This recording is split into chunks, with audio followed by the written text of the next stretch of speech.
Aziz is a clerk working in a large office in the center of Amsterdam, where he diligently works for a modest salary. Unlike him, his brother Mo is not inclined to work and prefers to spend his time partying. Aziz is both surprised and delighted when he receives an unexpected date invitation from his attractive colleague Tess, who has been flirting with him. However, he soon notices that his coworkers have started to make fun of him. Meanwhile, Mo constantly calls Aziz at work, distracting him, which greatly annoys his boss. Eventually, this leads to Aziz getting fired. After Aziz collects his belongings from the office, he decides to go to a party where Mo is currently having fun. To Aziz's surprise, his brother isn't upset about the job loss. Instead, he's thrilled and suggests that they start a business together. Aziz, doubting his brother's seriousness, refuses, believing that the irresponsible Mo won't succeed. Mo becomes enraged and, in a fit of anger, accidentally hits a girl with a ball, who turns out to be a friend of the villa owner. The angry owner orders his friends, Nolan and Jeffrey, to teach the reckless brothers a lesson, leading to a massive brawl, and soon all four of them end up behind bars. The detained brothers continue arguing and sorting things out, which makes Aziz even angrier. A few hours later, a hardened criminal named Joris, escorted by a pretty police officer named Kim, joins them in the cell. Everyone, except Aziz, starts flirting with the attractive officer, only to receive an electric shock in return.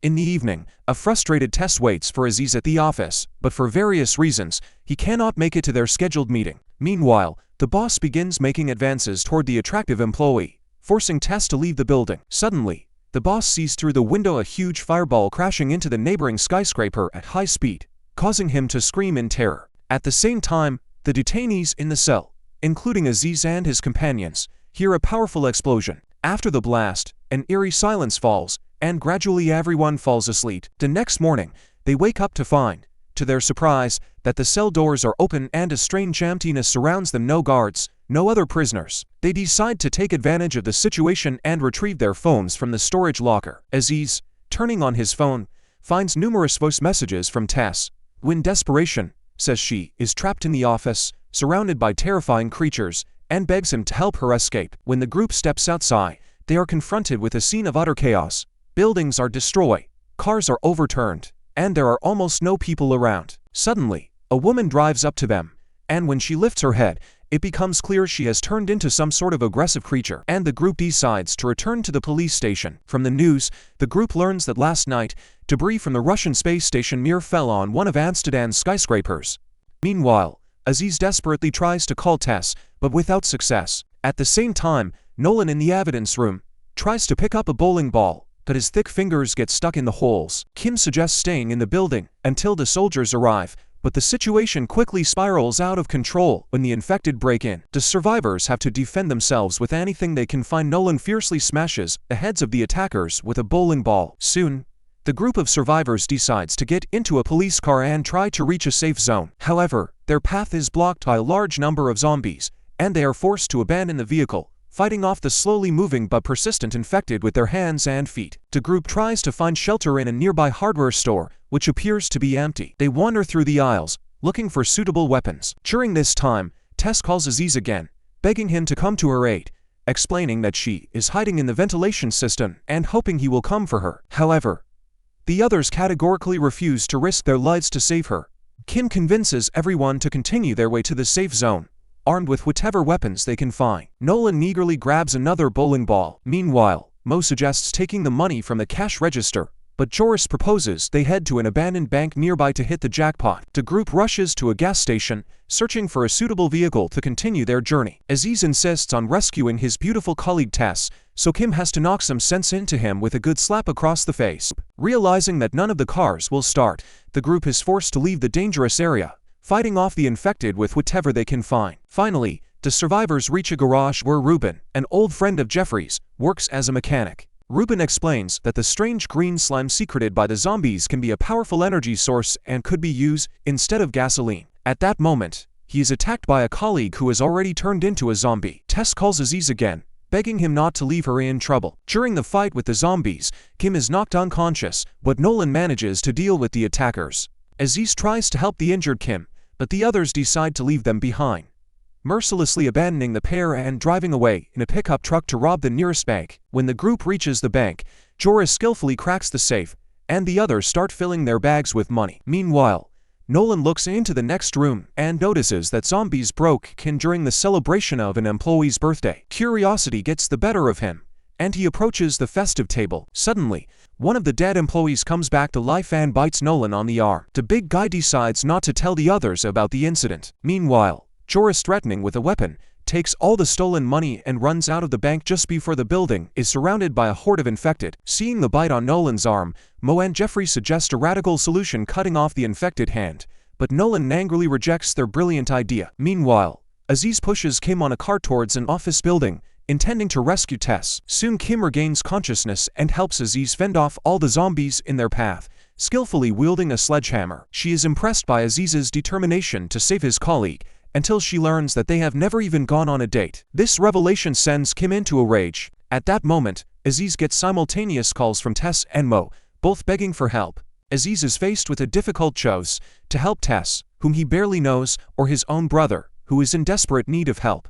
A few minutes later, in the bank, Nolan begins to turn into a zombie, and his companions are forced to make a tough decision to kill him before he fully turns. While Jean continues reporting on the zombie apocalypse in Amsterdam, while simultaneously fending off the approaching infected, the Russian command decides to intervene and sends a special operative to help fight the zombies. Aziz and Kim, upon reaching the bank, find a way to distract the zombies. They activate a car alarm, allowing Mo and Jeffrey to run outside. However, a crowd of zombies quickly surrounds them on a playground. When the situation seems hopeless, with mad determination, the two of them handle most of the zombies, and then Barash brothers inform them that the safe zone is not far away. And soon the four of them reach the location, where Aziz pleads with the soldiers to accompany him to the office to rescue Tess. After being refused, he decides to take a desperate step, stealing an army jeep. His companions agree to support him in the rescue operation, arming themselves with powerful weapons from the vehicle. The group quickly reaches the office building, where Jeffrey stays outside. With her,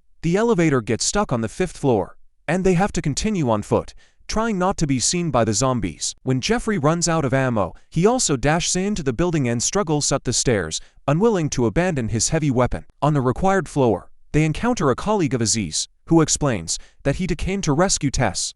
It turns out she called several colleagues with whom she had romantic relationships, and now they all want to help her get out of the trap. Mo becomes furious upon learning they are risking their lives for a girl with rather questionable morals, but it is already too late to turn back. Aziz calls Tess, but she replies that another colleague has already saved her and that they are very busy at the moment. However, the pair does not realize that a second later, they will be attacked by an infected boss. The two brothers, fleeing from dozens of zombies, run up to the building's roof, arguing along the way over reckless actions. In a fit of anger, Aziz calls Mo a pathetic loser, but he quickly realizes his mistake and apologizes to his brother. At that moment, an experienced soldier named Andriy, known as Mad Dog, lands on the roof from a helicopter. However, he is immediately bitten in the leg by a zombie. Realizing his time is running out, Andriy sets explosives on the debris of the space station and explains to the brothers how to activate the detonator. At the same time, in the basement of the building, infected Tess attacks Kim. Meanwhile, Jeffrey slowly ascends the stairs,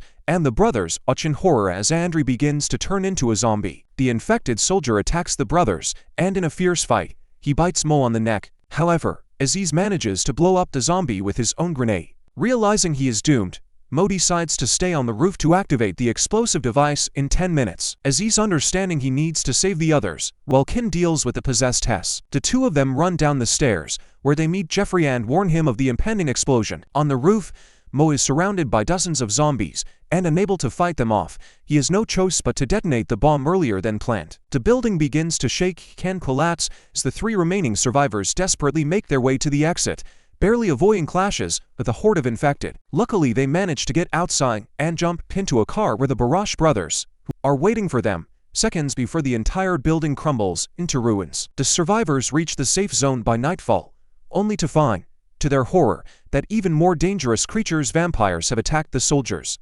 They are forced into another battle, fighting for their lives in this even more terrifying turn of events. And that's where the movie ends. Thank you for watching and see you next time.